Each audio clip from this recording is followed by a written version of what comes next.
Kidnapping. So again, I know the Duterte family have said themselves that they don't really want people to comment on the ICC and the process.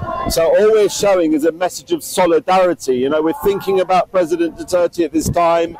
We're thinking about the family, you know, Madam Vice President Sara Duterte, sending our best wishes, sending our love, and telling them that we're praying on a daily basis for the former president, that everything goes well.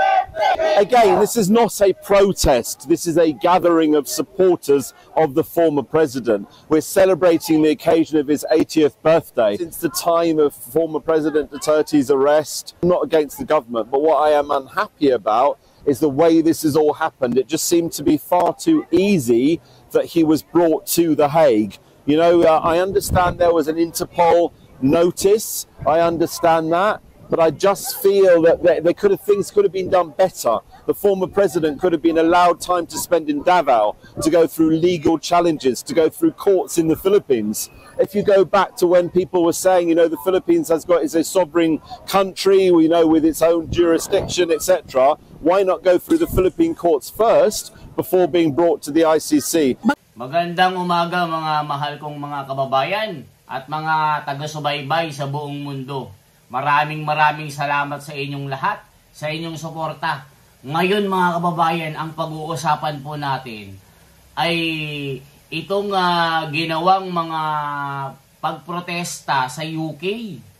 Libo-libo pong mga DDS at mga nagmamahal kay Tatay Digong. Sinisigaw ng mga OFW doon, bring him home.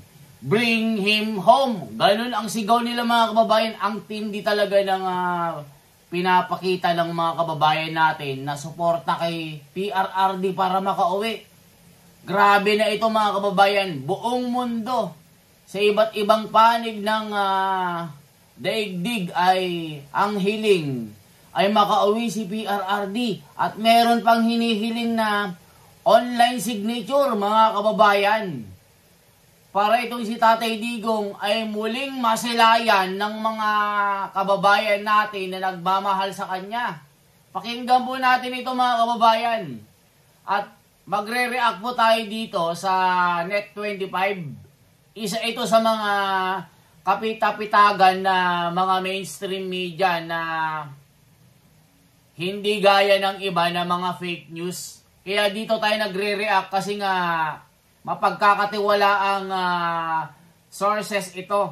Grabe ito mga kababayan, matindi itong gagawin nating reaction ngayon. Napakamatindi ito. Tignan po natin.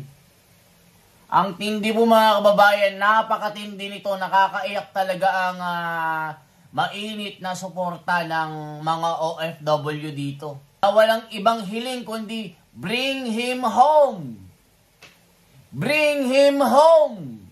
Eto na. Nakiisa ang mga Pilipino sa United Kingdom ng Global Filipino Solidarity Rally na nananawagang makauwi na si dating Pangulong Rodrigo Duterte. Mula sa United Kingdom, si Sara Alcantara para sa balita.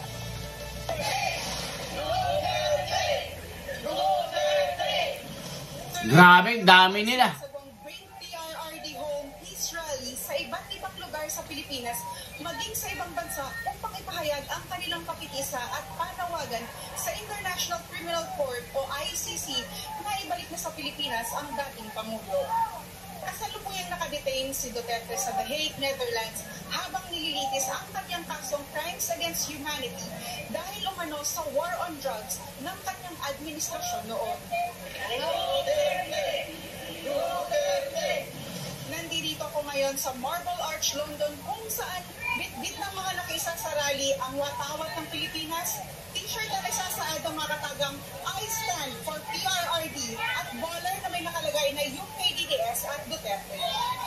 Tinanong din natin ang ilan sa ating mga kababayan na lumahok sa peace rally kung ano ang kanilang opinyon ukol sa pagkaka-aresto ng dating Pangulo. Naniniwala po kami na illegal yung pag-aresto kay Tatay Digong. Kami po ay nakikisimpatya sa kanya dahil sa aming paniniwala. Marami siyang naitulong sa ating bayan at yun po ang aming paniniwala. Well, sa pagtitipon-tipon namin dito, nakikita ang pagkakaisa ng bawat Pilipino na naniniwala sa kanya at sa pinaggagawa niya noong siya po ay dating presidente. All of his deeds and achievement in the Philippines, from war on drugs, that was the successful that I've done. The war on drugs. I've known many drug addicts and become pusher. And then he became president to change his life. Not only the lives and the lives of the family. And not personally. He's been in jail, came out free until now. I'm not a lawyer, but my opinion is really kidnapping. Kidnapping, no? Oh.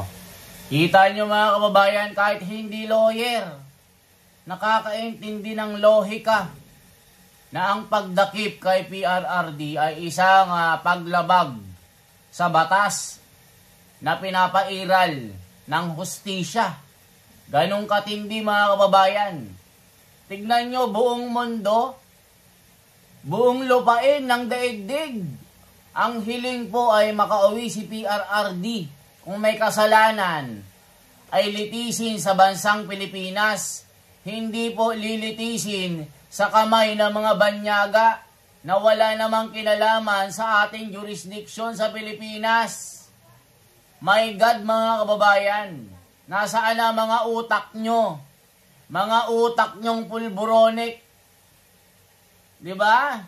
Tignan nyo mga kababayan natin, ang hiling po nila, ang Pangulong PRRD ay makauwi dito sa Pilipinas. Yun lamang po ang hiling nila para matigil itong mga demonstration na ito. Yun lamang, simpleng lohika lamang ito. Mga mahal kong mga kababayan, kung may kasalanan itong tatay natin na pambansang bayani na mala Jose Rizal ang kanyang datingan, na iniidolo ng ating mga kababayan, na talagang tanyag sa kanyang pamumuno, na isang leader na kamay, na mayroong kamay na bakal ito, na takot ang mga gumagawa ng katarantaduhan, mga kahayupan. Si PRRD ay talagang isang pinuno na may kamay na bakal, na ayaw niya ng durugista, mga kriminal na walang ginawa kundi lapastanganin ang buhay ng mga Pilipinong namumuhay ng katahimikan. Yan ang ayaw ni PRRD. Ngayon, ginawa niya ang trabaho niya, tapos yung mga nabiktima di umano ng kanyang batas, ay yun daw ang nagrereklamo. Isipin nyo mga kababayan, pakinggan pa natin itong mga grabing libo-libo ito. Buong daigdig na, pati mga banyaga. Inihiling si PRRD na makauwi. O, tingnan nyo. Grabe, libo-libo ito.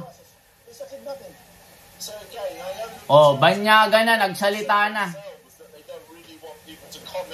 On the ICC and the process.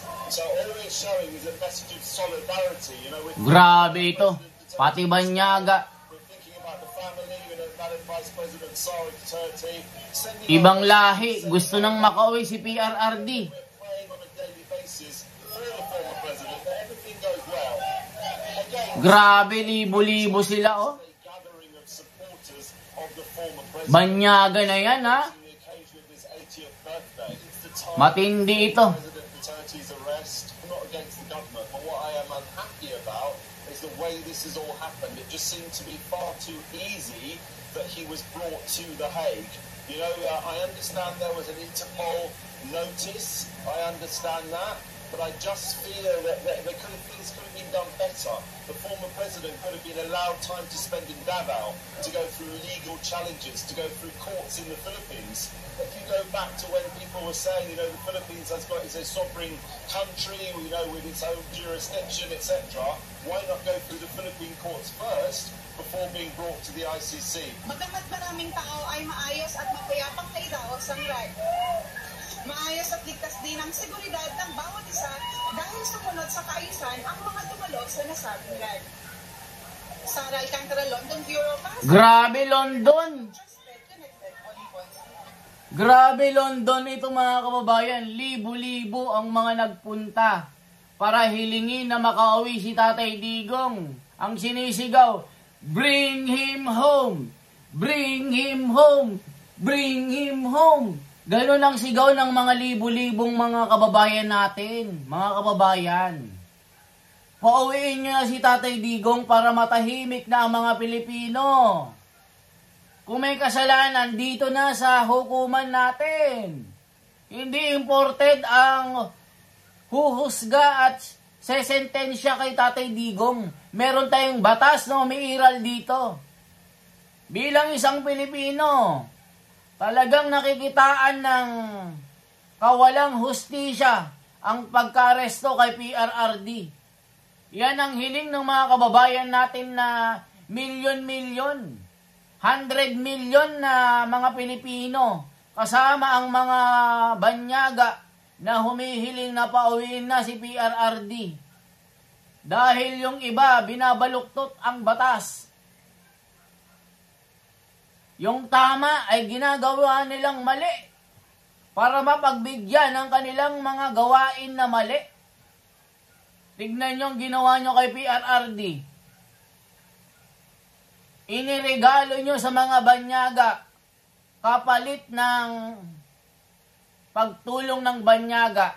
Ano, para tayong mga pulubi na isang republika, republika na hanggang ngayon ay inaalalayan ng mga puting dayuhan na yan. Matagal na tayong nagsasarili na isang republika sa Asia. Kaya na nating mabuhay sa sarili nating paa na hindi kailangan ng tulong ng iba. Paano ka tatayo ng mag-isa kung wala kang tiwala sa sarili mong paa? Paano ka lalakad ng diretsyo na hindi pa ika-ika kung pati ikaw wala kang sariling desisyon sa buhay? Paano ka magdadrive kung lasing-lasing ka? Paano ka mag-iisip kung ang isip mo ay napudpud na? Hinihiling ng mga kababayan natin na milyon na mga kababayan natin kasama ang mga banyaga. Diba mga kababayan, tignan nyo, pati mga banyaga ay naniniwala na talagang hindi nabigyan ng patas sa pagtingin ng batas ni PRRD. Na talagang naniniwala ang karamihan na nakidnap ito. Na talagang hindi nabigyan ng patas sa pagtingin ng batas.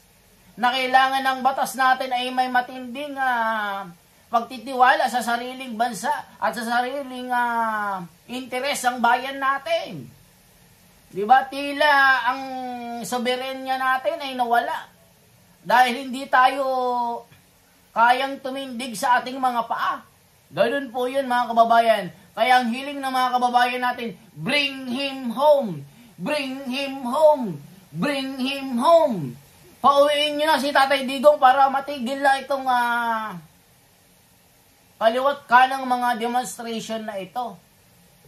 Diba mga kababayan? Kaya ipag-pray po natin na ang bayan natin ay tumahimik na, pumayapa, magkaroon ng tamang direksyon, mapauwi si Tatay Digong. Ganun po yun mga kababayan. Salamat po sa inyo once again. Ako po si The Wonders Philippines. Laging nagbabalita sa inyo, tapat at sigurado na nasa tamang direksyon kayo.